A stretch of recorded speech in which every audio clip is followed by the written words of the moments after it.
আসসালামু আলাইকুম, welcome back to my channel giants mom cooking world. আজকে আমি আপনাদের সাথে শেয়ার করছি সাদা গরুর মাংস ভুনা। এই সাদা গরুর মাংসটা এত মজার, আপনারা বাসায় ট্রাই না করলে বুঝতে পারবেন না। আজকে আমি খুব সহজভাবে আপনাদেরকে এই সাদা গরুর মাংসটা রান্না করে দেখাবো। চলুন রান্নাটা শুরু করছি।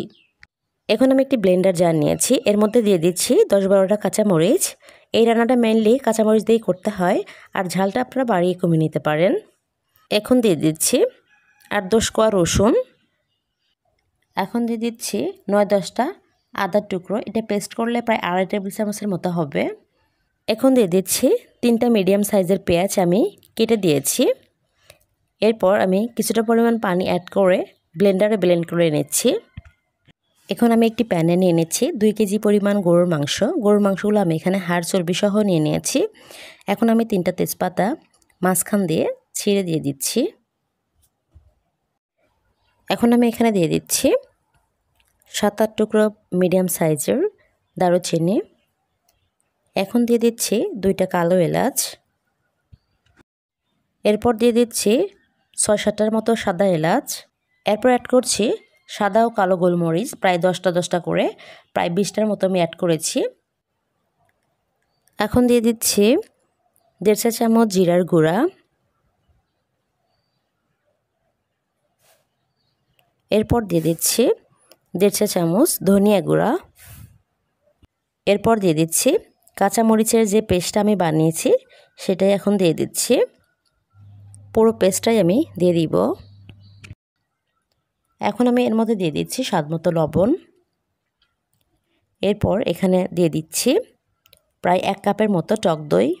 যারা আমার ভিডিওটি নতুন দেখছেন প্লিজ সাবস্ক্রাইব করবেন। এখন আমি এর মধ্যে দিয়ে দিচ্ছি 1/2 কাপের মতো তেল। এখানে আমি কিছুটা পরিমাণে সাদা তেলও অ্যাড করছি। এই 2 তেলের কম্বাইন্ডে খুব সুন্দর একটা রান্না হবে। আমি সময় নিয়ে এই মাংসটা মেখে নিচ্ছি। খুব ভালোভাবে এই কাজটা করতে হবে।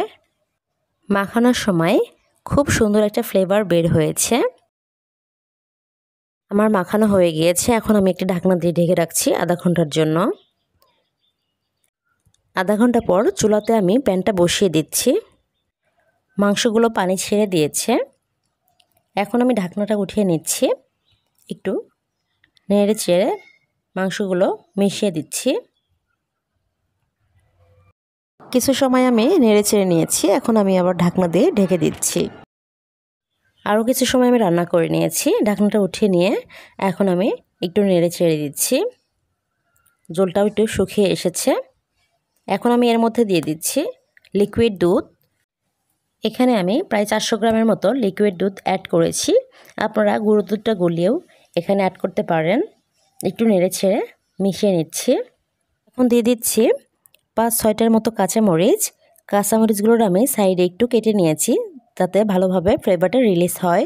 এবার ঢাকনা দিয়ে আমি ঢেকে দিচ্ছি। কিছুক্ষণ পর আমি ঢাকনাটা উঠিয়ে নিচ্ছি।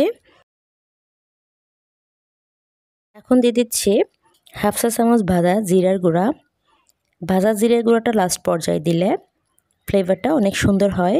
একটু নেড়ে চেড়ে মিশিয়ে নিচ্ছি। এখন আমি আবার ঢেকে দিচ্ছি। চুলার আঁচটা কিন্তু মিডিয়াম টু লোতে রেখে এটা রান্না করে নিতে হবে। পুরো মাংসটা আমি মিডিয়াম টু লোতে রেখে রান্না করে নিয়েছি। ঝোলটাও শুকিয়ে এসেছে। আমি এখন একটু নেড়ে ছেড়ে দিচ্ছি। মাংসটাও সিদ্ধ হয়ে গিয়েছে, তেলটাও ভেসে উঠেছে। এখন আমি চুলাটা অফ করে দিয়ে মাংসটা নামিয়ে আপনাদেরকে সার্ভ করে দেখাচ্ছি। এখন আমি একটি সার্ভিং ডিশে কিছুটা পরিমাণ মাংস নিয়ে নিচ্ছি। মাংসটা এত ফ্লেভারফুল হয়, আপনারা রান্না করলেই বুঝতে পারবেন। এত মজার এই মাংসটা খেতে। এখন একটি মাংস আমি আপনাদেরকে দেখাচ্ছি কতটা সফট এবং নরম হয়েছে। সাদা গরুর মাংস রান্নাটা এত টেস্ট ও ফ্লেভারফুল হয় কারণ এখানে দুধ ব্যবহার করা হয়, আর যে মশলাগুলো দেওয়া হয় সেগুলো বানিয়ে সাথে সাথেই মাংসে দিয়ে দেওয়া হয়। সেই জন্য আমার ভিডিওটি ভালো লাগলে please like, comment, share, subscribe করবেন। আর যারা অলরেডি সাবস্ক্রাইব করেছেন তাদেরকে অসংখ্য ধন্যবাদ। সবাই খুব ভালো থাকবেন। আসসালামু আলাইকুম।